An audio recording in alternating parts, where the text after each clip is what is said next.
আসসালামু আলাইকুম। ভিডিও দেখছেন কিয়ম কোরআনিক মেসেজ ইউটিউব চ্যানেল থেকে। আজকের ভিডিওর প্রসঙ্গ, মানুষ আল্লাহর প্রতি কিভাবে অভিযোগ করছেন।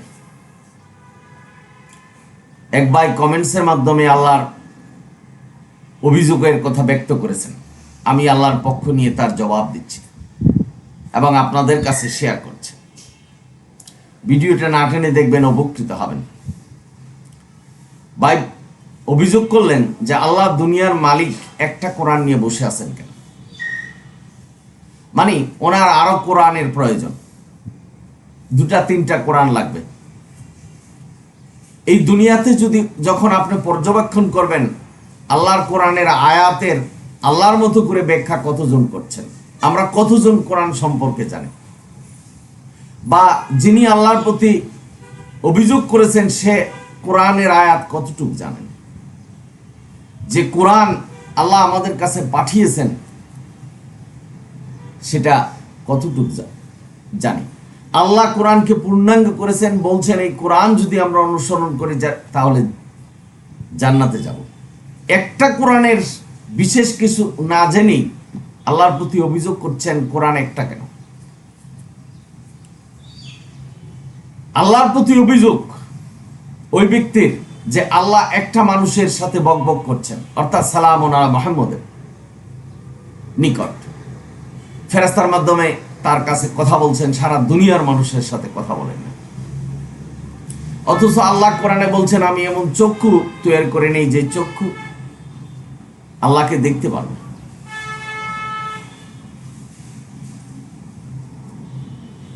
মানুষের কি সাধ্য আছে আল্লাহ যদি আমাদেরকে না দেখায় তাকে দেখার? এমনও ব্যক্তি আছে দুনিয়াতে যে তার যে দেশে আছেন সে দেশের প্রেসিডেন্টকে দেখতে পারে না, আল্লাহকে দেখার ইচ্ছা করছেন।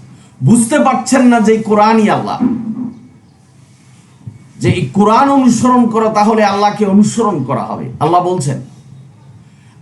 বলছেন যে ক্ষণিকের জন্য তোমরা দুনিয়াতে আসছো, মৃত্যুর পরে তোমরা যখন বিচার হবে আল্লাহ তোমাদের সাথে সাক্ষাৎ করবে। এই সময়টা হচ্ছে না যে আল্লাহ কেন নবীর সাথে বকবক করছেন। হায়রে মানুষ দুনিয়ার, এই সামান্য কটা দিন আমরা জীবিত থাকবো এই দুনিয়াতে, তারপরে মৃত্যু হবে, আল্লাহর সাথে সাক্ষাৎ হবে। এখন আল্লাহ সাক্ষাৎ করে না কেন? এটা হলো অভিযোগ। একটাই বই লিখেছেন, আল্লাহর নামে অভিযোগ করেছেন যে তার অর্থাৎ আল্লাহর প্রশংসা আল্লাহ নিজেই করেছেন এবং আমাদেরকে ভয় দেখাচ্ছেন। অর্থাৎ তার মতে যিনি অভিযোগ করেছেন যেটা আল্লাহর উচিত নয়, আমাদের জন্য সেটা কল্যাণ নয়। আল্লাহ নিজে তার প্রশংসা করেছেন, কারণ আল্লাহ সম্পর্কে আমাদেরকে জানিয়েছেন, যা সত্য সেটা জানিয়েছেন। যে মহাজ্ঞানী মহাসম্রাট আল্লাহ সূরা নেসায় বলেছেন যে আল্লাহর মতো জ্ঞানী কেউ নেই, কেউ বিধান দিতে পারবে না। সেখানে আল্লাহ নাকি ভয় দেখাচ্ছেন। বুঝতে পারছেন না যে আল্লাহ এখানে বর্ণনা করেছেন যে জান্নাত জাহান্নাম আমি সৃষ্টি করেছি, যারা কোরআন মানবে তারা জান্নাত, যারা কোরআন মানবে না তারা জাহান্নাম। এটাকে ভয় দেখানো হচ্ছে। আমাদেরকে সতর্ক করলেন, আমাদের রহমত করলেন যে আল্লাহ যে জাহান্নাম রেখেছে সেটা তোমরা এই কোরআন অনুসরণ যদি না করো তাহলে সেই জাহান্নামে যেতে হবে, সেটা আমাদের জন্য কল্যাণ। আমি একটা উদাহরণ দিলে বুঝতে পারবেন। একটা বাচ্চা যদি তার পিতামাতার কাছে আইসক্রিম খেতে চায়, ঠান্ডা পানি খেতে চায়, পিতামাতা দিচ্ছে না, কারণ তার কল্যাণের জন্য, মঙ্গলের জন্য। আমরা মানুষ আল্লাহর প্রতি অভিযোগ করছি, কিন্তু একবার চিন্তা করে দেখলাম না যে আল্লাহ যে বিধান দিয়েছেন সেটাই আমাদের জন্য কল্যাণ, রহমত এবং শান্তি। আল্লাহ কোরআনে বলে দিয়েছে। হায়রে মানুষ, যিনি সৃষ্টিকর্তা, যার হাতে আমাদের জীবন মরণ, তার প্রতি অভিযোগ? প্রথমষ্ট হবেন ভাই। অভিযোগ করেছেন যে ইমানের কথা বলে আল্লাহ বেঈমানি করছেন। কথায় কথায় কাফের বলছেন। অমানুষ না হওয়াটাই বলে ধর্ম। আল্লাহ যে কোরআন আমাদের জন্য ধর্ম বিধান পাঠিয়েছেন সেটা ধর্ম নয়, অমানুষ না হওয়াটাই ধর্ম। ইমান করতে বলছেন আল্লাহ, যে ইমান রাখো কার প্রতি? আল্লাহর প্রতি। না দেখে ইমান রাখো, ফেরেশতার প্রতি রাখো, কোরআনের প্রতি রাখো। আল্লাহ নাকি একে বলে বেঈমানি করছেন, কারণ কোরআনে আয়াতে আয়াতে কাফেরের কথা বলছেন। এটা বেঈমানি করা হচ্ছে, আল্লাহর প্রতি অভিযোগ। আল্লাহ বলছেন যে আমি যে কিতাব পাঠিয়েছি তোমাদের কাছে সেটা অনুসরণ করো, যদি না করো তাহলে কাফের হয়ে যাবে। এখানে কাফের শব্দ দিয়ে আল্লাহ বুঝাচ্ছেন যে তোমরা জাহান্নামী হয়ে যাবে, কাফেরদের জন্য জাহান্নাম। এটা আমাদেরকে জানিয়ে দিয়েছেন যে সে রাস্তায় যেও না, সে রাস্তা বিপদ। ইন্না হাযাল কোরআন, কোরআন হলো সত্য পথ, কোরআনের দিকে আসো, আল্লাহ বলে দিয়েছেন। আল্লাহ জাহান্নাম সৃষ্টি করেছেন এবং বলে দিয়েছেন যে এই কাজ করে আসো, তোমাদের জন্য জাহান্নাম নয় জান্নাত। আর এই কাজ করো না, যদি করো তাহলে জাহান্নাম। এটা কি আমাদের জন্য কল্যাণ নয়? এটা কি আমাদের ভয় দেখানো? হায়রে মানুষ, আল্লাহর প্রতি এই অভিযোগ। এটার একটি মাত্র কারণ হলো কোরআন নিয়ে গবেষণা করছেন না, কোরআন বুঝছেন না। আপনি কি একটা পিঁপড়া সম্পর্কে জানেন? আল্লাহর যে কোনো একটা প্রাণী সম্পর্কে জানেন? একটা পিঁপড়া, তার অভিমত আছে, তার অনুভূতি আছে, তারা ঝগড়া বিবাদ করছেন, তারা একে অপরকে ভালোবাসছেন। আপনি জানেন একটা আম গাছের থেকে ছিঁড়ে ওই গাছে আর জোড়া দিতে পারছেন না। আপনার জীবনটাকে যত বড় বৈজ্ঞানিক এই দেশে আছে রক্ষা করতে পারছেন না। আপনি বৃদ্ধ হচ্ছেন, তারপরে মৃত্যু হচ্ছেন। আল্লাহ কোরআনে বলেছেন, আর সেই আল্লাহর প্রতি অভিযোগ যে কাফের হয়ে যেতে বলবেন। আল্লাহ আমাদেরকে দয়া করেছেন যে এই কাজ করলে কাফের হবা, তোমরা জাহান্নামে যাবা। মায়া করেছেন, যার জন্য আল্লাহ বলে দিয়েছেন। বুঝতে পারছেন না। আর অমানুষ হওয়াটাই নাকি অধর্ম, আর মানুষ হওয়াটাই ধর্ম। মানুষ এবং অমানুষ এটা আপনি বিবেচনা করে কিভাবে হবেন? এই কোরআনের বিধান মেনে। যারা কোরআনের বিধান মানেন তারা মানুষ, আর যারা মানেন না তারা অমানুষ। আর এই কোরআনটাই হলো ধর্ম। মানুষ আর অমানুষ ধর্ম নয়। যারা অমানুষ এবং যারা মানুষ তাদের মধ্যে কোনো পার্থক্য নাই, বাহ্যিক কোনো পার্থক্য নেই। কোরআন যারা মানবে তারা মানুষ, যারা মানবে না তারা অমানুষ।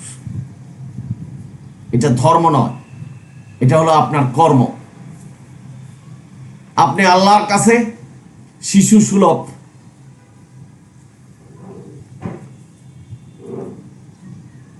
অভিযোগ করছেন। শিশু বাচ্চা যেমন মায়ের প্রতি অভিযোগ করে যে বাবা আমাকে এটা দিচ্ছে না, বা দুজনের প্রতি অভিযোগ করে আমি আইসক্রিম খেতে চেয়েছি আমাকে দিচ্ছ না, সেরকম অভিযোগ করছেন। সব কিছুই আল্লাহর যে বিধান এটা কল্যাণের জন্য, রহমতের জন্য, কিন্তু আমরা বুঝতে পারছি না। ভাই আল্লাহর প্রতি অভিযোগ করেছেন যে কোরআনে আল্লাহ সস্তা। 3 বার কবুল বললেই বিয়ে হচ্ছে, আবার 3 বার তালাক বললেই আল্লাহ নকাট হয়ে যাচ্ছে। আল্লাহ বলছেন দুনিয়ার কারোর সাথে কোনো কিছুর সাথে আল্লাহর তুলনা হয়, আপনি তুলনা হয় না, আর আপনি তুলনা করছেন। এটা আমাদের জন্য কল্যাণ, রহমত। বিবাহটাকে সহজ করেছেন যাতে দুনিয়াতে দর্শন কম হয়। এমন কোন কঠিন বস্তু দিয়ে আপনি বিয়ে করতে হবে বা মন্ত্র শিখতে হবে, অর্ধ কোরআন মুখস্থ করে তারপরে বিয়ে করতে হবে, এই ধরনের কোনো বিধান আল্লাহ রাখেনি। সাধারণভাবে 2 জন সাক্ষীর মাধ্যমে আপনি কবুল বলবেন, বিয়ে হবে। আর 2 জন সাক্ষীর মাধ্যমে আপনি তালাক বলবেন, 3 বার তালাক হবে। এটার সহজ পদ্ধতি আল্লাহ দিয়েছেন। আবার ইচ্ছা করলে আপনি নিয়ে আসতে পারবেন, এই পদ্ধতি দিয়েছেন। সেদিকে যাচ্ছে না। এটাও কল্যাণ, এটা রহমত। আপনি যাকে বিয়ে করছেন তার সাথে সংসার জীবন সুখের হচ্ছে না, কষ্ট হচ্ছে বা আপনার দৈহিক মিলনের সমস্যা হচ্ছে তার সাথে, তখন আল্লাহ যদি নির্দেশনা দিত যে তার সাথেই সংসার করতে হবে, তাহলে আমরা অসুখী হতাম, আল্লাহর প্রতি অভিযোগ থাকতো। কিন্তু আল্লাহ এখানে বলছেন যে যদি এরকম হয় তাহলে তালাক দাও, এটা আমাদের জন্য কল্যাণ, রহমত। কিন্তু বুঝতে পারছেন আপনি আল্লাহর প্রতি অভিযোগ করছেন। ভাই বোনেরা, আপনারা যারা শুনছেন, বিচার বুদ্ধির ক্ষেত্রে আল্লাহ করবেন, শুধু হাসরের দিন উনি বিচার করবেন। মানুষের বিচার বুদ্ধির কোনো দাম নেই। আল্লাহ বিচার বুদ্ধি করবেন, এটা আল্লাহর প্রতি অভিযোগ। আমাদের কি জানা আছে? আল্লাহ আমাদেরকে বিচার বুদ্ধি করার জ্ঞান দিয়েছেন দুনিয়াতে চলার জন্য, কোনটা ভালো কোনটা মন্দ। আর আপনি গোপনে কি পাপ করছেন, মানুষের সম্পত্তি দখল করছেন, অসাধু ব্যবসা করছেন গোপনে, সেটা মানুষ জানে না। সুতরাং মানুষ বিচার করবে কিভাবে? আর আল্লাহর প্রতি আপনার অভিযোগ যে আল্লাহ একাই বিচার করবেন। কেন মানুষ কি বিচার করবে? আল্লাহর জ্ঞানীর উপরে কোনো মানুষের জ্ঞান নেই। আপনি আপনার পাশের জন বাসায় বসে, আপনার বাসায় বসে আপনার ফ্যামিলির মানুষ কি পাপ করছে আপনি জানেন না, আপনি কি বিচার করবেন? আল্লাহর প্রতি অভিযোগ করছেন, প্রথমষ্ট হবেন। যারা শুনছেন ভাই বোনেরা, এইভাবে মানুষ আল্লাহর প্রতি অভিযোগ করছেন, এবং তাও কমেন্টসের মাধ্যমে। আমরা কতটুকু নিচে চলে যাচ্ছে, আল্লাহকে কিভাবে অপদস্থ করছে, কঠিন শাস্তি ভোগ করতে হবে। কিয়ম কোরআনিক মেসেজ ইউটিউব চ্যানেল থেকে কথা বলছি। ইনি অভিযোগ করছেন যে আল্লাহ হেফাজত করবেন। কোরআনে বলছেন যে আল্লাহ হেফাজত করছে মানুষকে, তবু কেন মুসলমানের হাতে মুসলমানের মৃত্যু হচ্ছে? আপনি ভাই মুসলমান কারা তা নিশ্চিত সহকারে জানতে পারছেন না। আপনি মুসলমান হয়ে আল্লাহর নাফরমানি করছেন, আল্লাহর বিধান মানছেন না, আল্লাহর কোরআনের সাথে অন্য কিছু মানছেন। আল্লাহ বলছেন যে মানুষকে দিয়ে তোমাদের হত্যা করানো হবে, বিচার করানো হবে, কাফেরকে দিয়ে তোমাদের বিচার করা হবে। কারণ আল্লাহর কিতাব যদি আমরা মানতাম, তাহলে মুসলমানকে মারতে পারত না। আল্লাহ সুস্পষ্টভাবে বলছেন, একজন মুসলমানকে বেআইনিভাবে যদি হত্যা করা হয়, এমনকি কোনো কাফিরকে যদি হত্যা করা হয়, আল্লাহ সতর্ক করেছেন যে তোমাদের জন্য জাহান্নাম অবধারিত।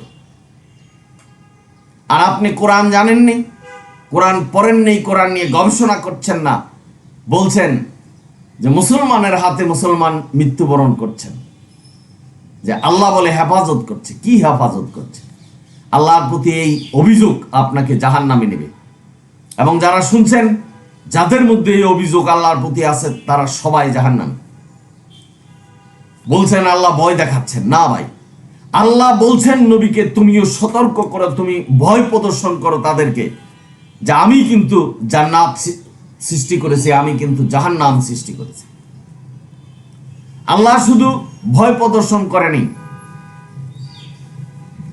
সুসংবাদ দিয়েছেন, জান্নাতের সুসংবাদ।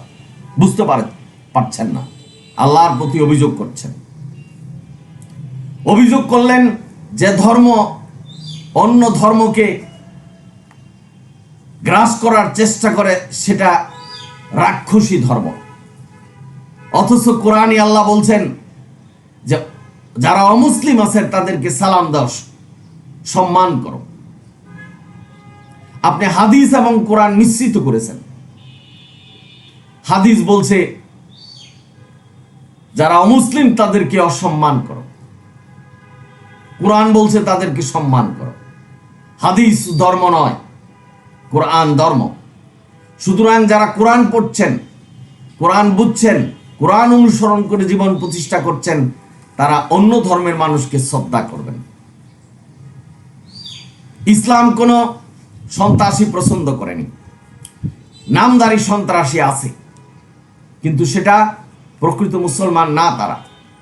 তারা নামধারী মুসলমান। অভিযোগ করছেন যে মুসলমান এই রাক্ষসী ধর্ম তারা গ্রাস করতে চায়, তারা হত্যা করে।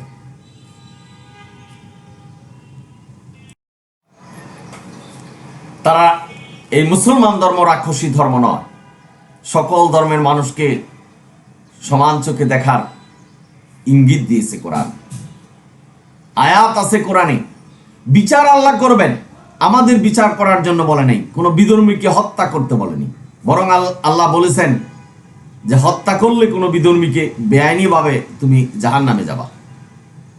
সুতরাং আপনার অভিযোগ আল্লাহর প্রতি ব্যর্থ অভিযোগ করেছেন, মিথ্যা অভিযোগ করেছেন, আপনার জন্য জাহান্নাম অবধারিত। তবে আপনি আল্লাহর প্রতি ক্ষমা চান, আল্লাহ ক্ষমা করে দেবেন। ফিরে আসুন আল্লাহর কোরআনের প্রতি।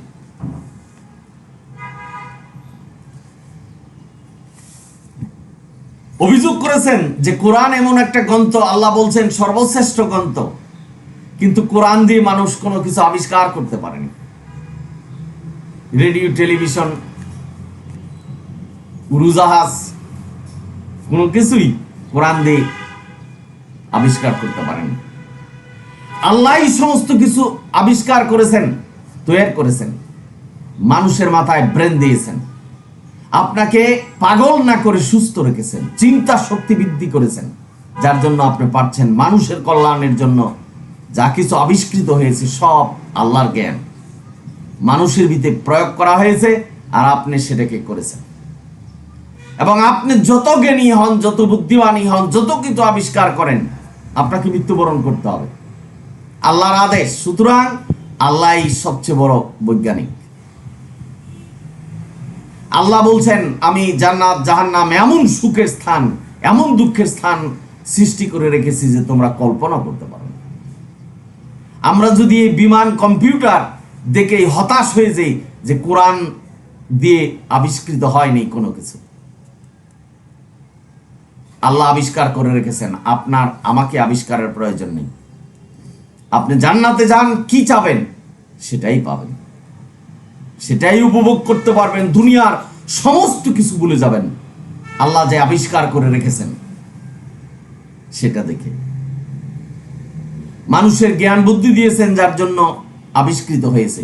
এই কোরআন হলো সবচেয়ে বড় কিতাব, আপনার মুক্তির কিতাব, আপনার নিজেকে আগুন থেকে রক্ষা করার কিতাব। এর চেয়ে বড় আবিষ্কার আর কিছু নেই। আপনি বিমানে না চললেও বেঁচে থাকবেন, কম্পিউটার ব্যবহার না করলেও বেঁচে থাকবেন, ইন্টারনেট ব্যবহার না করলেও বেঁচে থাকবেন, জঙ্গলে থাকলেও বেঁচে থাকবেন। কিন্তু আল্লাহ যে আবিষ্কার করে রেখেছেন, যে জান্নাত কোরআনে বর্ণনা আছে, আমরা কল্পনা করতে পারিনি। এবং আপনার যে মৃত্যু হবে, যে বিপদ আমাদের সামনে, সেটাকে অনুসরণ করুন। যে আপনার দেহটাকে যে আল্লাহ সৃষ্টি করেছেন কত বড় বৈজ্ঞানিক। আপনি বলছেন যে কোরআন একটা নিছক কিতাব, এটা দিয়ে মানুষ কিছু আবিষ্কার করতে পারে না, সকল থিওরি এই কোরআনের মধ্যে আছে। আপনি বুঝতে পারছেন না, বুঝতে হবে, তওবা করতে হবে, ফিরে আসতে হবে আল্লাহর প্রতি। আল্লাহ ক্ষমা করবেন, না হলে আপনার স্থান জাহান্নামে।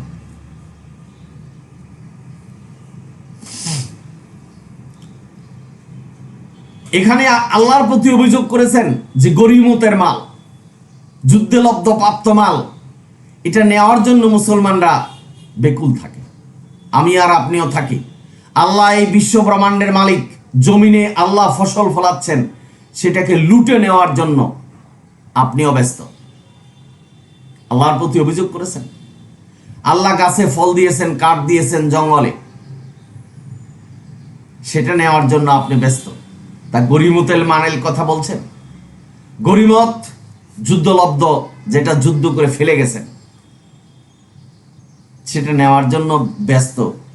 আপনি আল্লাহর প্রতি অভিযোগ করেছেন, আল্লাহ কেন এই বিধান দিয়েছে? আপনি আমি সকলেই আল্লাহর ধন সম্পদ নেওয়ার জন্য ব্যস্ত। এই জমি আল্লাহর, আপনার দেহটা আল্লাহর, গাছপালা, ফল ফুল যা কিছু আসে সমস্ত কিছু আল্লাহর, আপনি লুটে নেওয়ার জন্য ব্যস্ত আছেন। আর গরিমতের মালের কথা বলছেন, আল্লাহর প্রতি অভিযোগ করছেন। আপনি সুম্মুম বুকমুম, অন্ধ এবং বধির, কারণ আপনি বুঝতে পারছেন না। সাধারণ জ্ঞান দিয়ে আল্লাহকে অভিযোগ করছেন, প্রথমস্থ হবেন। আমার অনুরোধ, কিয়ম কোরআনিক মেসেজ ইউটিউব চ্যানেল থেকে যে ফিরে আসুন আল্লাহর প্রতি, আল্লাহর কিতাবের প্রতি, শুধু কোরআন মানার প্রতি। অভিযোগ করেছেন সর্বশেষ যে এখন নবী নেই, একজন ব্যক্তি নেই যার কাছে আল্লাহ বকবক করতেন। হায়রে মানুষ, আল্লাহ বকবক করতেন যে বিধান নবীর উপর এসেছে আমাদের জন্য কল্যাণ রহমত, সেটাকে বকবকানি বলছেন। আল্লাহ নবীর প্রতি বকবকানি। আল্লাহ নবীকে মনোনীত করেছেন এবং মানুষকে দিয়ে মানুষের হেদায়েত করিয়েছেন। এই দুনিয়াতে প্রতিটা মানুষ ইসলাম ধর্ম সম্পর্কে জানে। যারাই ফিরে আসছেন ইসলাম ধর্মের প্রতি, তারা কামিয়াবি, আর যারা আসে নাই তারা অকৃতকার্য। আপনি বলছেন যে এখন নবী রাসূল নাই, আল্লাহর বকবকানি বন্ধ। হায়রে মানুষ, এই ধরনের অভিযোগ করছেন। আপনারা যারা শুনছেন তাদেরকে বলছি, এই গত কয়েকদিন আগের যে ভিডিওতে এক ভাই এরকম অভিযোগ করেছেন আল্লাহর প্রতি। যারা কোরআনের কথা বলে তারা বকবক করছেন। হায়রে মানুষ, কতটা নিচু গেছেন, নিচু হচ্ছেন, কতটা অসম্মান করছেন আমাদের সৃষ্টিকর্তাকে। আমি আল্লাহর পক্ষ নিয়ে কথা বলছি, কোরআনের পক্ষ নিয়ে কথা বলছি। সালামুন আলা মুহাম্মদ এর উপরে যে ওহী এসেছে তার পক্ষ নিয়ে কথা বলেছি যে আল্লাহ সঠিক, আল্লাহ যে বিধান দিয়েছেন সেই বিধান আমাদের জন্য কল্যাণ, রহমত এবং শান্তি। আপনার অভিযোগ সম্পূর্ণটাই মিথ্যে, বানোয়াট এবং শয়তান আপনাকে গ্রাস করেছেন, যার জন্য আল্লাহর প্রতি আপনার অভিযোগ এসেছে। আমি আপনাকে শ্রদ্ধা ভরে বলছি, কোরআন নিয়ে গবেষণা করুন, আল্লাহর কাছে দোয়া করুন, আল্লাহ আমাকে কোরআন বোঝার হেদায়েত দাও, তোমাকে জানার হেদায়েত দাও। আল্লাহ আপনাকে দিবে। তওবা করুন, ফিরে আসুন, আল্লাহ আপনাকে ক্ষমা করবেন। এটাই আমাদের শেষ রক্ষা। যদি এই শেষ রক্ষা না করে আপনার মৃত্যু হয়, আপনার জীবন ক্ষতিগ্রস্ত এবং আপনি জাহান্নামে জ্বলবেন, এটাই সত্য। আপনি কাফের হবেন। যে অভিযোগ আপনি করেছেন, আল্লাহ আয়াতে আয়াতে কাফের এর কথা বলছেন, আপনিও সেই কাফের হয়ে জাহান্নামে যেতে হবে। আপনারা যারা শুনছেন, আমি অনুরোধ করছি এই ভিডিওটা সাবস্ক্রাইব এবং শেয়ার করবেন। আলহামদুলিল্লাহি রাব্বিল আলামিন। সালামুন আলাইকুম।